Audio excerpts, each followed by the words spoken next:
atau walaupun tawahda. Kebenaran ya adalah yang menjadi tujuan. Oleh karenanya kata sahabat Abdullah bin Mas'ud, al-jamaah itu adalah apa yang sesuai, segala yang sesuai dengan kebenaran, walaupun kalian berada dalam keadaan sendiri, walaupun bersendirian, manakala dia menetapi apa yang dikatakan oleh Allah yang telah diajarkan oleh Rasulullah SAW, maka dia berarti telah berdiri di atas al-jamaah. Mengapa kaum muslimin jamaah rahimahumullah kita bersyukur berada di atas ahlus sunnah wal jamaah?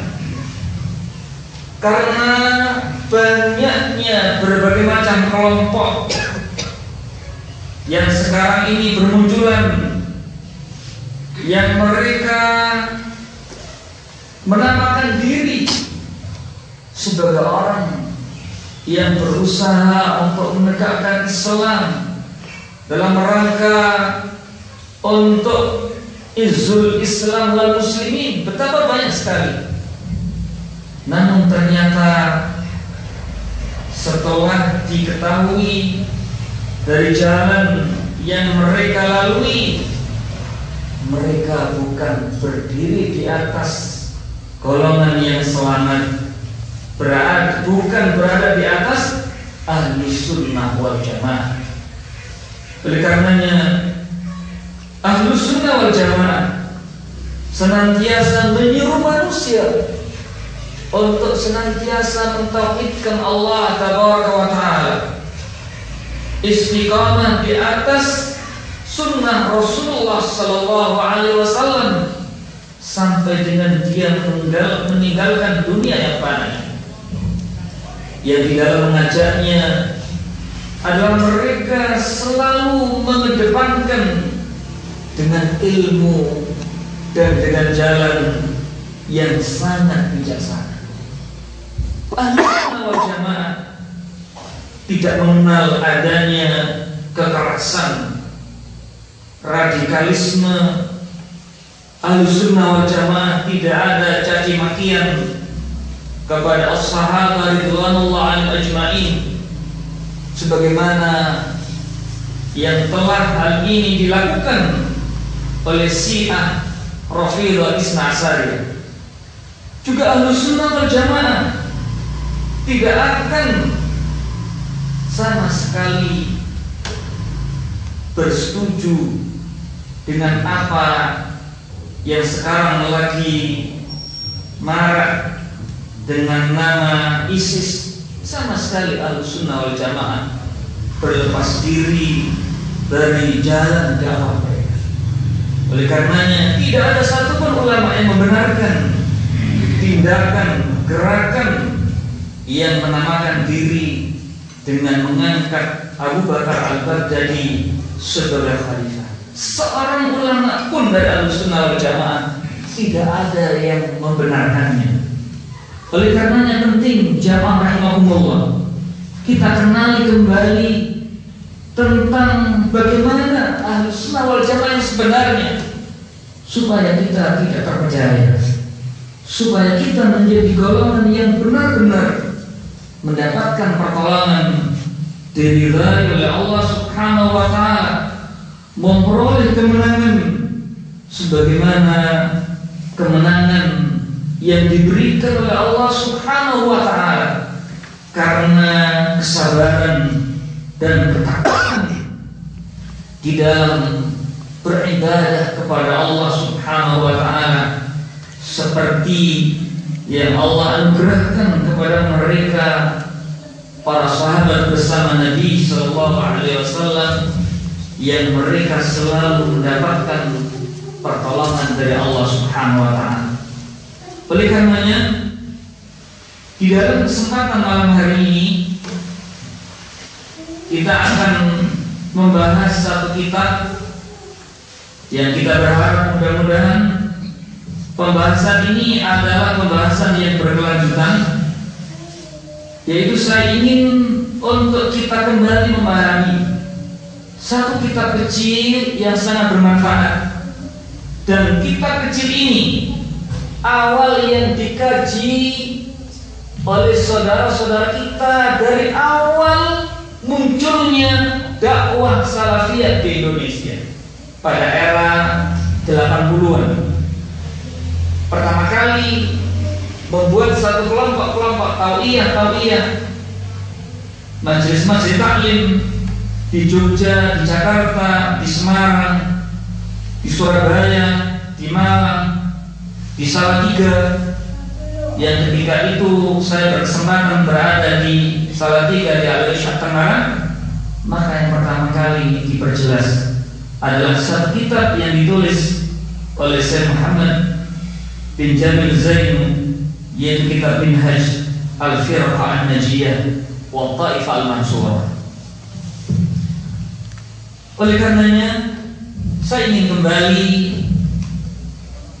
untuk membaca kitab ini, yang mudah-mudahan kita bisa kokoh di atas jalan yang selamat, jalan Rasulullah dan para sahabat, jalan yang jauh dari radikal, dari kekerasan, jalan yang senantiasa terbimbing dengan wahyu Allah Tabaraka wa Ta'ala. Syekh Muhammad bin Jamil Zainu membuka kitabnya dengan beliau menuliskan dan mengucapkan Bismillahirrahmanirrahim. Innal hamdalillah nahmaduhu wa nasta'inuhu wa nastaghfiruh wa na'udzu billahi min shururi anfusina wa min sayyiati a'malina. Man yahdihillahu fala mudilla lahu wa man yudlil fala hadiya lahu.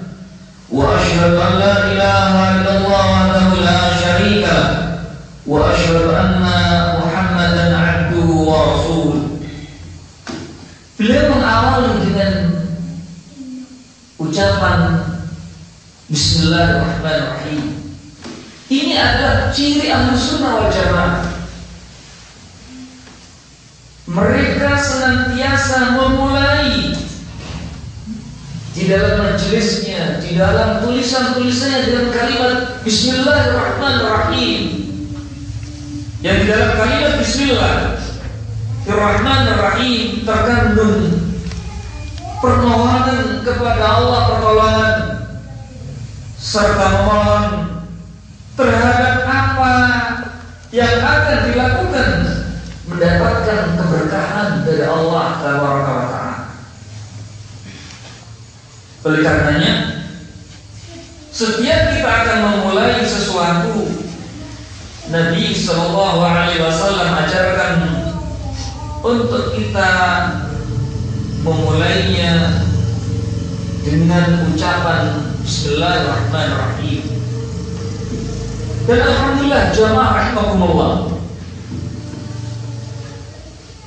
Allah Subhanahu wa Ta'ala memalingkan, kata Syekh Abdullah bin Mani, salah seorang anggota dari Hay'ah Kibarul Ulama di Saudi Arabia, saat beliau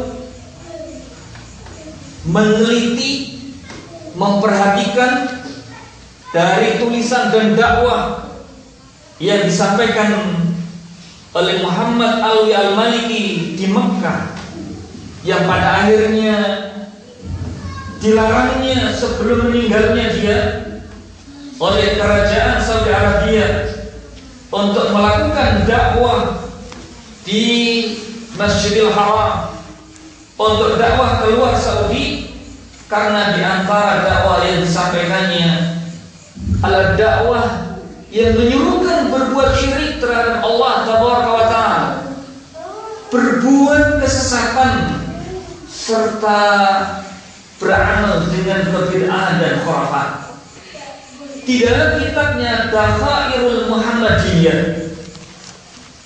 Muhammad Al-Maliki, kata Syekh Abdullah bin Mani hafizahullah, tidak mengawali tulisannya dengan Bismillahirrahmanirrahim. Karena Allah palingkan, sebab di dalam bukunya sama sekali tidak berisi keberkahan. Karena menyuruhkan kepada syirik, kepada kesesatan, kepada bid'ah, kepada khurafat, menjauhkan manusia dari tauhid, menjauhkan manusia dari istiqamah di atas sunnah Rasulullah Sallallahu Alaihi Wasallam. Jemaah rahimakumullah, buku yang mengupas secara kritis dibuktikan dengan kitab ini. Judulnya adalah Hiwar Ma'a Al-Maliki Dalalatuhu wa Muqaratuhu. Dialog dengan Al-Maliki mengenai kemungkaran dan kesesatannya.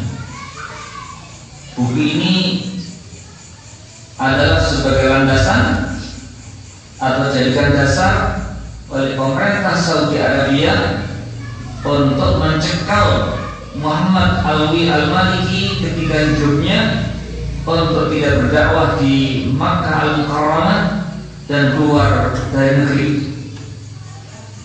Jemaah rahimahumullah, kemudian Syekh Muhammad bin Jamil Zainu mengawali tulisannya sebagaimana dengan khutbah yang biasa Nabi baca ketika beliau melakukan khutbatul hajat kepada umatnya.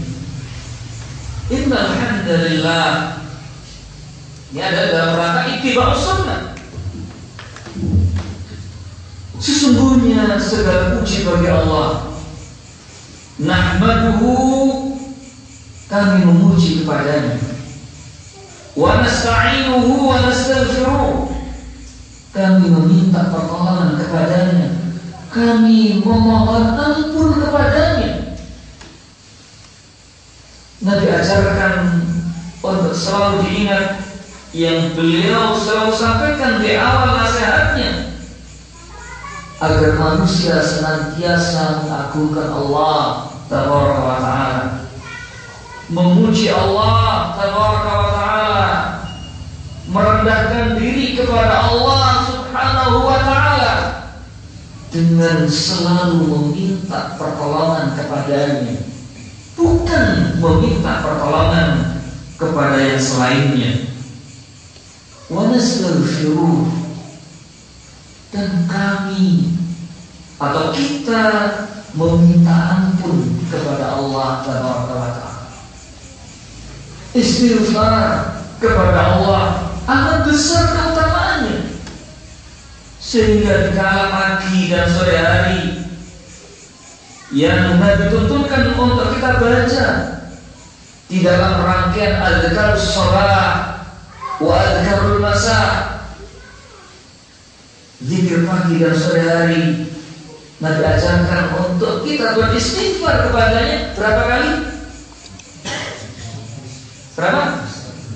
100 kali. Astaghfirullah wa atubu ilaihi. Astaghfirullah wa atubu ilaihi. Di ketika pagi setelah zikir sehabis sholat fardu subuh, dilanjut dengan zikir pagi hari hingga terbitnya matahari, dibacanya 100 kali. Di sore hari, di saat setelah berzikir kepada Allah dengan membaca zikir sesudah sholat fardu asar, di antaranya Nabi ajarkan untuk beristighfar sebanyak 100 kali. Astaghfirullah wa atubu ilaihi. Siapa yang tadi sudah rutin? Ada yang rutin? Ahlus sunnah tidak akan pernah lupa. Jangan mengaku ahlus sunnah kalau sunnah Nabi tidak diamalkan. Ahlussunnah selalu menjalannya karena besar keutamaannya.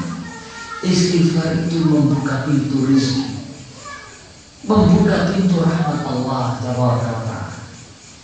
Kita ingat Nabiullah Nuh alaihissalam menyuruh kaumnya untuk beristighfar kepada Allah. Niscaya Allah Subhanahu wa taala akan turunkan hujan. Allah Subhanahu wa taala akan memberikan harta benda dan anak. Pembuka pintu keberkahan dengan seseorang senantiasa membasahi lidahnya dengan beristighfar kepada Allah Taala. Ketika kita menyatakan astagfirullah, istighfar, maka yang terlintas di dalam hati dan pikiran kita akan dosa-dosa yang pernah kita lakukan di dalam kehidupan. Astagfirullah, ya Allah, aku memohon ampun kepadamu. Aku teringat betapa banyak dosa-dosa yang pernah aku perbuat, ya Allah. Kami yakin, ya Allah, dosa yang membuat celaka, dosa yang menjadikan seseorang itu menderita, dosa itu mengundang datangnya siksa dan bencana. Kami minta ampun kepada-Mu, ya Allah. Dosa-dosa penting untuk kita ingat, lalu kita meminta ampun kepada Allah Subhanahu wa taala. Kemudian dengan kita menyatakan wa atubu ilaihi, aku bertobat kepadanya, berarti kita menyatakan hari depan yang hendak kita lalui akan selalu berada di atas taat kepada Allah Taala. Karena sudah menyatakan wa atubu ilaihi, aku kembali kepadanya, dari maksiat kepada taat, ya Allah. Kemaksiatan masa lalu tidak akan aku ulangi, yang akan aku jalani adalah ketaatan kepada-Mu, ya Allah.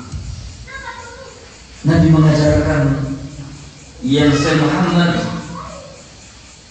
Jamil Zaino mengikuti, yaitu untuk kita beristighfar kepada Allah. Wa na'udzu billahi min syururi anfusina wa sayyiati a'malina. Kami berlindung kepada Allah dari kejahatan diri kami. Kami berlindung kepada-Mu, wahai Allah, dari aniaya-aniaya yang kami perbuat di dalam kehidupan kami. Jadi anti dosa, takut kepada Allah sehingga dosa ditinggalkan. Wa sayyiati a'malina, dan kejelekan perbuatan kami itu minta perlindungan kepada Allah. Kalau dagang, berlindung kepada Allah dari suka mengurangi timbangan, takaran, dan ukuran. Semua ini atas segi pekerjaan, maka setan selalu membisikkan untuk berbuat kecurangan. Selalu itu.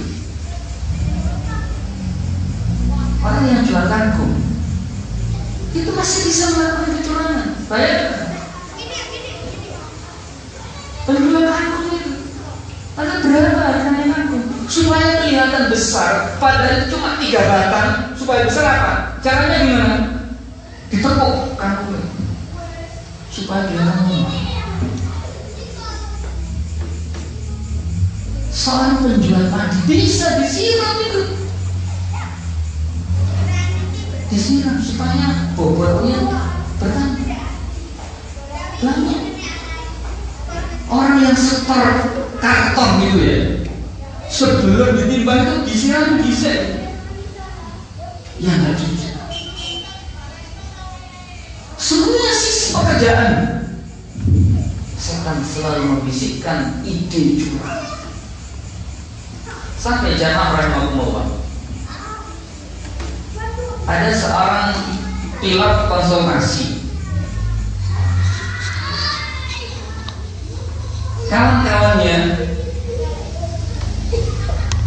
kalau lawan, masuk lawan ya, lawan itu misalnya base campnya Surabaya, transportnya 500.000 sehari, transport PP itu 500.000.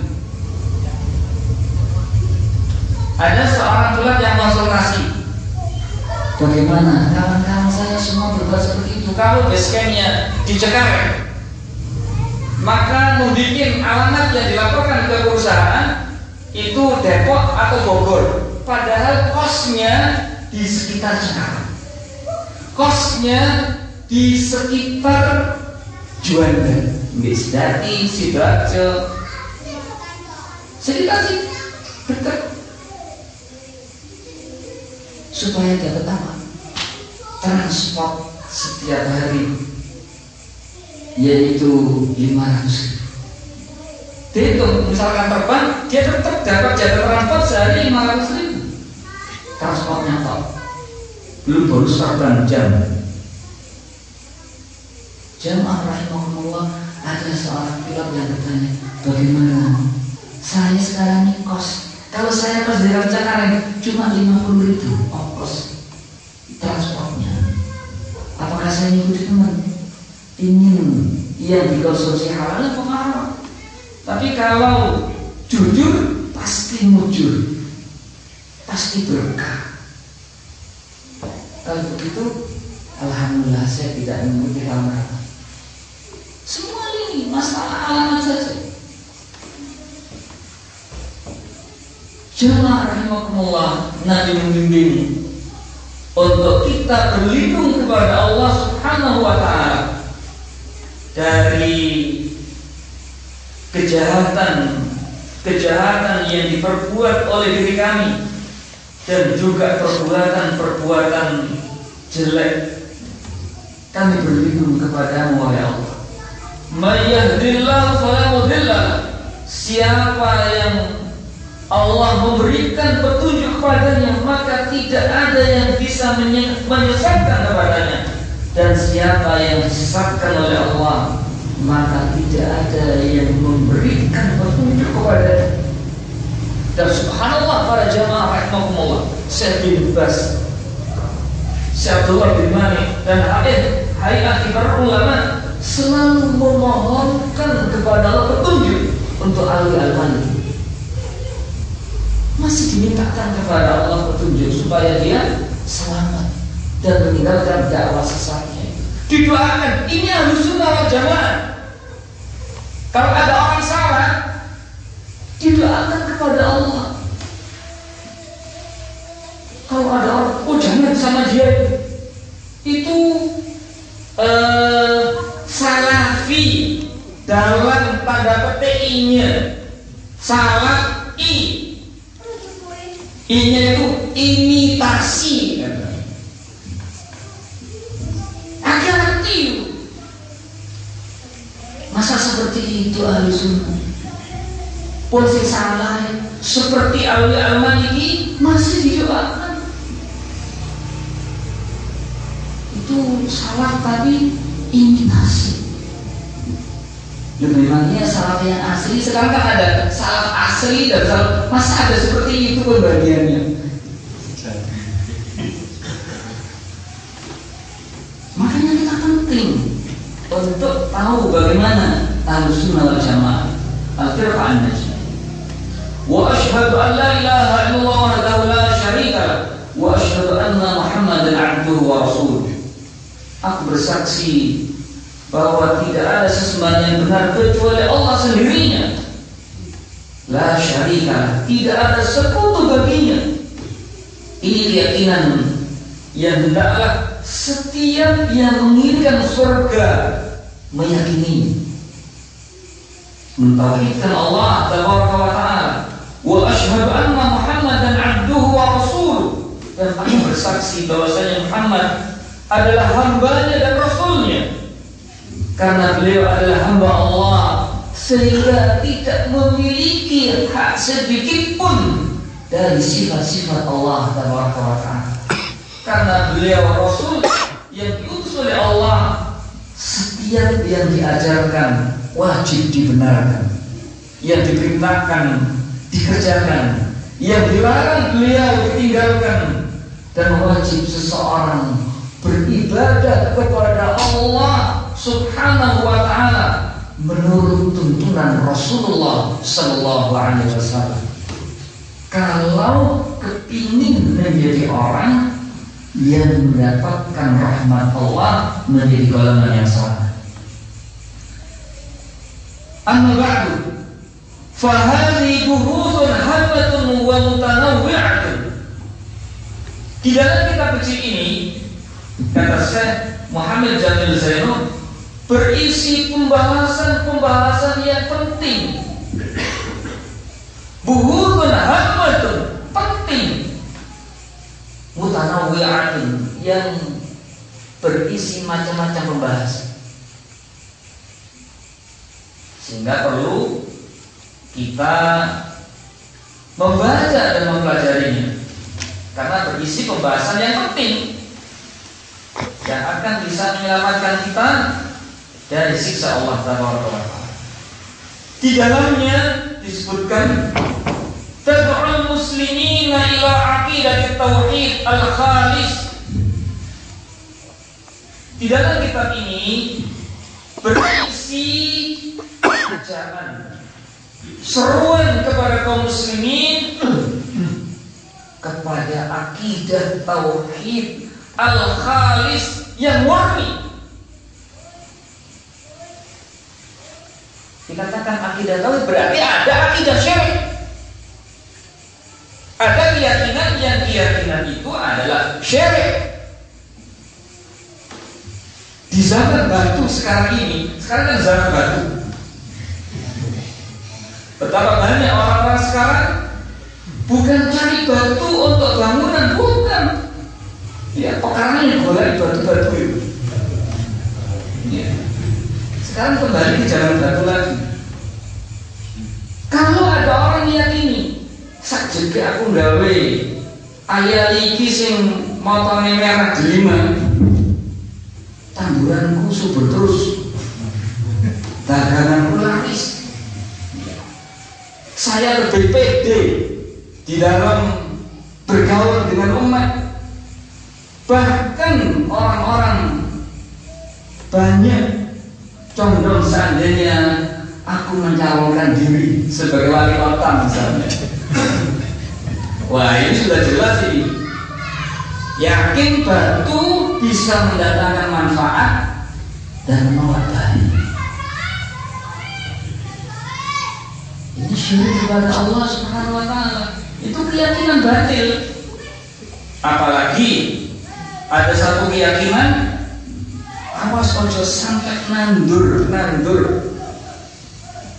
pas gebelake wong tuamu. Ini keyakinan syirik ini. Bukan keyakinan tauhid. Sampai ditulisi ya, hari meninggalnya ojo nandur, ojo gawe bangun rumah, punya hajat. Makanya dikatakan oleh Syekh Muhammad Jamil Zainul, mengajak kaum muslimin kepada akidah tauhid, keyakinan tauhid yang murni, al-khalis, yang bersih, yaitu tauhid yang diajarkan oleh Rasulullah sallallahu alaihi wasallam, yang telah difahami oleh as-sahabat radhiyallahu alaihim ajma'in, dan diteruskan keyakinan itu oleh tabi'in al-a'imah al-mujtahid. Wal ibti'adu 'an asy-syirk alladhi intasharat madhahiruhu fi aktsari bilad al-islamiyyah, dan mengajak kaum muslimin agar menjauhi, jauh, ibti'ad itu jauh, sehingga sama sekali tidak beramal. Orang cedek-cedek, iya. Yang sekarang ini marah sekali. Prihatin jamaah rahimakumullah. Satu kesempatan ketika saya sangat membutuhkan minyak habatus sauda untuk keperluan pengobatan, untuk terapi orang-orang yang terkena gangguan jin, saya mencari di Surabaya. Ya. Saya di Surabaya cari agen yang paling besar, ternyata belum saya dapatkan ketika itu. Sampai di Ampel. Mengerikan sekali jamaah rahimahumullah. Saya kira di dekat Ampel itu banyak toko-toko besar yang menjual habatus sauda dan lain-lain sebagainya. Ternyata desek-desekan mau Ampel itu, waduh. Dan wajah orang yang menuju dan yang balik itu tidak ada muncul wajah kecerahan. Mereka bukan salah ke sana. Mereka ke sana ngalap berkah pada kuburan. Ini adalah termasuk penyembuhan terhadap Allah Subhanahu wa taala. Oleh karenanya dikatakan oleh Syekh Muhammad Jamil Zainul, kesyirikan itu telah banyak berkembang dan menyebar secara terang-terangan di kebanyakan negeri-negeri kaum muslimin. Ini sudah ada gimana yang nanya? Ada dulu ya. Moga silakan ada. Kita selesai. Ketika penduduk negeri Madian, ketika kaumnya Nabi Lut yang sebelumnya kaumnya Nabi Nuh alaihi salam menolak seruan untuk mentauhidkan Allah, mereka mempertahankan kesyirikan yang mereka lakukan, maka kehancuran dan kebinasaan yang Allah Subhanahu wa taala timpakan kepada mereka. Dan juga wasababu syaqaul alam al-ma'asir juga menjadi sebab kehancuran yang akan menimpa kepada dunia sekarang ini. Walasiyama al-alam al-islami wa ma yulaqihi min al-masaibi wal nuqubati wal huruf wal fitan wa ghairuha.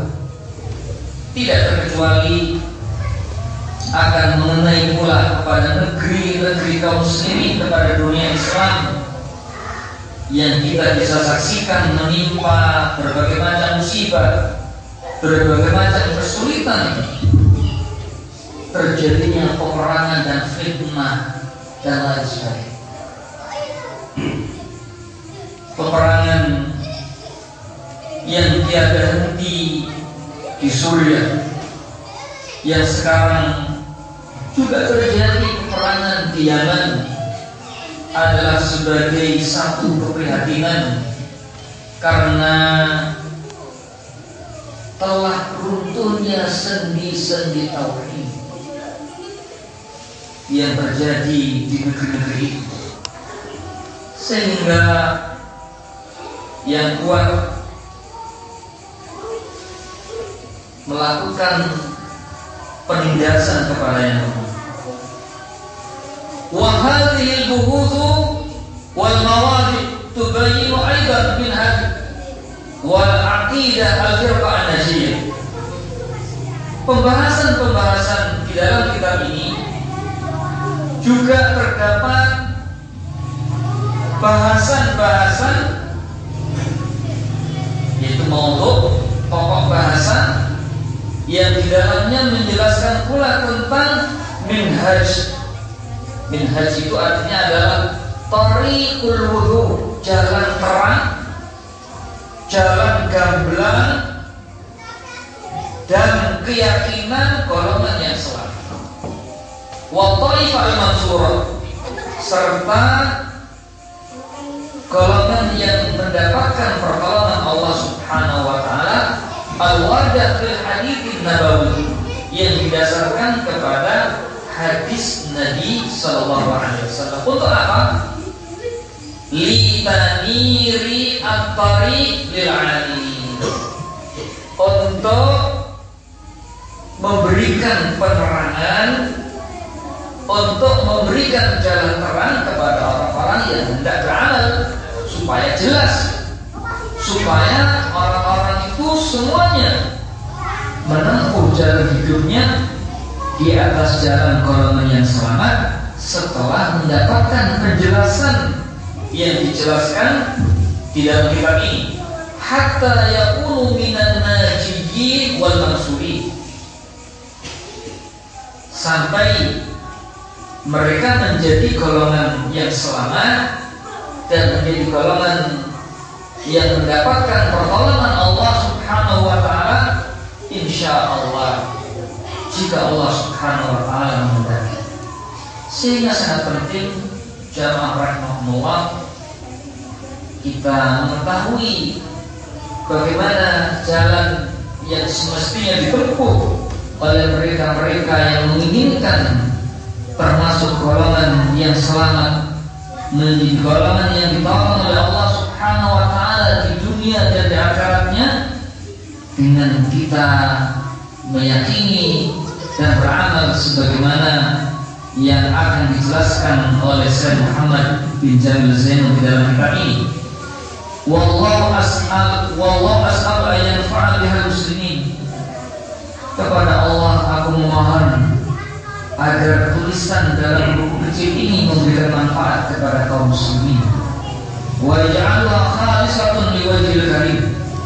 Dan mudah-mudahan tulisan ini Allah jadikan sebagai amal yang baik, yang benar-benar ikhlas untuk mendapatkan ridhanya Allah Subhanahu wa taala. Jadi melakukannya semata-mata karena mengharapkan wajahnya Allah Subhanahu wa taala yang maha mulia. Jamaah rahimakumullah, sekali lagi mari kita mantapkan langkah yang kita akan lalui di dalam kehidupan ini adalah melangkah sebagaimana jalan yang Rasulullah SAW telah lalui, yang juga jalan itu telah diikuti oleh as-sahabat radhiyallahu anhum ajma'in, dan dengan mantap para tabi'in, para tabi'in mengikuti jalan yang telah dijelaskan oleh Allah dan Rasulnya, dipahami dan diamalkan oleh para sahabatnya, sehingga mereka adalah orang-orang yang istiqomah sampai akhir hayatnya. Dan mudah-mudahan kita semuanya Allah golongkan kepada golongan yang selamat, golongan yang mendapatkan pertolongan Allah Subhanahu wa taala. Amin ya rabbal alamin. Aqulu qawli hadza astaghfirullah li wa lakum wa huwal ghafurur rahim. Wa sallallahu ala nabiyyina Muhammadin wa ala alihi wa ashabil akhirah wa sallama tasliman katsira wallahu a'lam bissawab. Insyaallah jika ada kesempatan kita akan melanjutkan bahasan tentang siapa al-firqah an-najiyah, golongan yang selamat itu. Lalu bagaimana jalan yang ditempuh oleh golongan yang selamat itu ketika mereka berada di kehidupan dunia. Insya Allah kita akan bahas di kesempatan-kesempatan yang akan datang. Jamaah rahimahumullah, mungkin ada pertanyaan? Silakan. Yang dimaksud kalau tadi pembongkaran kesyirikan, misalnya kakek itu kakek kita mempunyai kisah yang akid kesyirikan, apakah menimpa pada anak-anak cucunya, apakah mendatangkan musibah, jadi korbannya anaknya apa tetap? Iya. Pertanyaan yang bagus sekali. Keyakinan, perbuatan, pernyataan terhadap sesuatu yang menurut Allah dan Rasulnya adalah syirik jika tidak ditinggalkan, jika tidak dia taubati, maka akan membuat malapetaka bagi dirimu. dunianya, akhiratnya. Terlebih lagi di saat-saat menjelang kematiannya. Mengerikan sekali sama.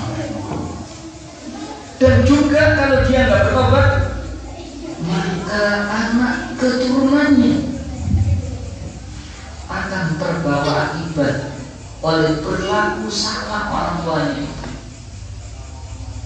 Sebagaimana juga sebaliknya, orang tua yang senantiasa taat kepada Allah akan diberkahi dunianya, akhiratnya, juga akan diberkahi anak-anaknya. Makanya Nabi Ibrahim alaihissalam berdoa, Rabbi jidurni wa baniya an na'budal asnam. Ya Allah, jauhkanlah aku dan anak cucu keturunanku menyembah berhala. Padahal Nabi Ibrahim itu anti berhalaisme sampai menghancurkan, masih berdoa seperti itu. Kekhawatirannya jatuh kepada perilaku syirik kepada Allah Subhanahu wa Ta'ala. Ini bisa dibuktikan. Ada satu kasus ya, seorang guru ngaji.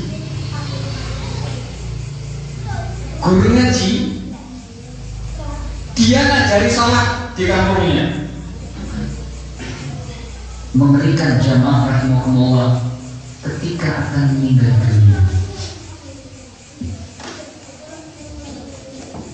Anaknya dalam satu kesempatan datang dan bertanya kepada saya, tanya daun kelor. Ya, daun kelor. Insya Allah jamaah tahu kalau daun kelor itu biasanya digunakan untuk apa? Alhamdulillah kalau saya asem. Wah, ini sudah orang meneng ini. Mana saya asem orang seneng jelas. Sakaratul maut. Masa sih senang saya asem? Boleh daun kelor kira-kira buat apa itu? Katanya sudah ada 8 gus yang datang kepada ibunya ini. Ini seorang guru ngaji ibu. Katanya ada jin di dalam tubuh ibunya, sehingga ibunya itu mengucapkan lafaz Allah itu nggak bisa. Allah Pak guru ngaji ngajari sholat, mengucapkan Allah itu nggak bisa. Katanya ada jin. Lalu melalui apa maksudnya? Ketika muda pasang susu supaya awet muda. Kalau orang percaya susu ada awet muda, jelas benar salah. Saya tanya sama anaknya, ibu sama awet muda? Oh enggak, sudah tua ibu saya. Berarti dusta itu. Ya. Kata Arema itu wis kewut. Ya, wis tuwek. Ya, giginya nggak ada. Berdiri aja, duduk aja sudah nggak bisa. Badannya kecil, makan nggak bisa. Hanya energennya masuk ke tubuhnya. Sudah seperti itu. Ayo ini, susuknya mana yang mengatakan awet muda, susuk kecantikan? Itu tertipu itu namanya. Ada orang pasang susu supaya kuat, dengan istilah ya kuat, jadi masalah. Oh bukan daun kelor. Daun kelor untuk mengeluarkan jin, karena susu itu referensinya dukun. Nah, kalau kita mengikuti berarti membenarkan dukun. Hukum membenarkan dukun bagaimana? Faqad kafara bima unzila ala Muhammadin sallallahu alaihi wasallam, maka sungguh dia telah kufur kepada apa yang diturunkan kepada Muhammad sallallahu alaihi wasallam. Imannya gugur, nek percaya dukun. Makanya nggak usah ikuti lagu ini Mbak Dukun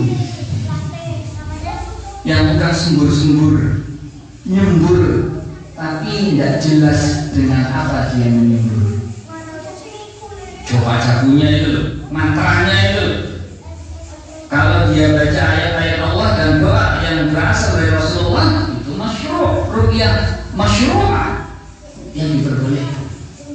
Karena Nabi meruqyah dirinya sendiri, Nabi itu meruqyah orang lain, menyuruh orang lain meruqyah, dan Nabi membenarkan orang yang meruqyah saudaranya. Jadi ruqyah itu adalah disyariatkan karena Nabi mengajarkan. Jamaah rahimakumullah, lalu dengan apa? Dengan daun bidara. Di album ada bidara. Hanya sekarang alhamdulillah, kalau dahulu sulit dan bidara sangat mahal sekali. Yang baru tumbuh aja, kalau kita coba-coba buka di internet, transaksi bisa di atas 100.000 baru tumbuh. Sekarang alhamdulillah besar, itu terjangkau harga daun bidara. Makanya Nabi ajarkan ketika ada jenazah yang dimandikan, di antara air yang digunakan untuk memandikan itu dicampur dengan daun bidara. Kalau tidak ada, baru dengan kapur barus. Kalau tidak ada daun bidara, sekarang ada. Ternyata daun bidara bermanfaat sekali dengan izin Allah Subhanahu wa Ta'ala untuk mengeluarkan pengaruh jin karena susuk, karena sihir dan lain sebagainya. Bahkan berkah yang diberikan oleh Allah kepada daun bidara, kata ahli sihir dari Banyuwangi yang bertaubat kepada Allah Subhanahu wa Ta'ala, satu-satunya yang bisa memutus sihir sehingga terkacaukan adalah dengan orang itu mandi daun bidara. Mandi dengan air yang dicampur dengan daun bidara. Kemudian setelah terapi, jamaah orang ini wajahnya muram sekali, kemudian marah-marah sukanya, mengucapkan lafaz Allah itu tidak bisa. Maka terapi dengan bimbingan, dengan mandi daun bidara, dengan minyak habatus sauda, juga kalau ada itu dengan air zam-zam, alhamdulillah gejala-gejala pengaruh jinnya keluar. Kemudian setelah itu, setelah kunjungan yang kedua, saya datang mengucapkan salam, dia bisa menjawab salam. Assalamualaikum. Waalaikumsalam warahmatullahi wabarakatuh. Saya jawab. Ketika berdoa, dia bisa mengaminkan dan dia bisa mengucapkan kalimat la ilaha illallah. Saya pesan, orang ini adalah pengagum Habib-Habib itu ya. Di rumahnya digambar foto-fotonya. Saya bilang, tolong foto-foto ini diturunkan semua. Foto-foto ini diturunkan semua. Kemudian kalau ada jimat-jimat, maka jimat itu kalau mau silakan Anda bakar. Kalau enggak, saya yang membakar. Kalau ada keris diambil dan jangan digunakan besi. Sekarang orang yang ketika itu adalah saya nggak punya, saya cuma punya radio yang disetelkan RDI. Saya bilang begitu karena isinya baca Al-Quran sama nasihat, insya Allah ya. Ini manut gitu, nggak ada hal lain. Karena orang tuanya kritis, ingin husnul khatimah. Foto-fotonya diturunkan. Saya datang lagi foto, ini harus diturunkan lagi. Manut, nggak ada yang bawa. Jimatnya sudah tidak mestikan lagi. Kemudian ketika saya satu hari datang, alhamdulillah, ibu saya meninggal. Belum meninggal itu saya innalillahi wa inna ilaihi raji'un. Bagaimana? Dan maksudnya ibu saya alhamdulillah bisa mengucapkan la ilaha illallah. Sudah enggak aku lagi di dalam. Ini satu contoh bahwa syirik itu tidak menguntungkan.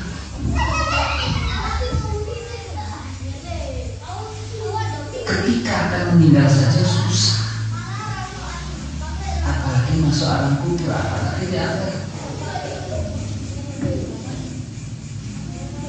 Paham Pak? Mudah-mudahan Allah selamatkan kita dan keluarga kita dari syirik. Amin. Cukup jam 7, ada pertanyaan lagi? Cukup ya. Mudah-mudahan menjadi pelajaran yang bermanfaat. Subhanallahumma wa bihamdika asyhadu an la ilaha illa anta astaghfiruka wa atubu ilaik. Assalamualaikum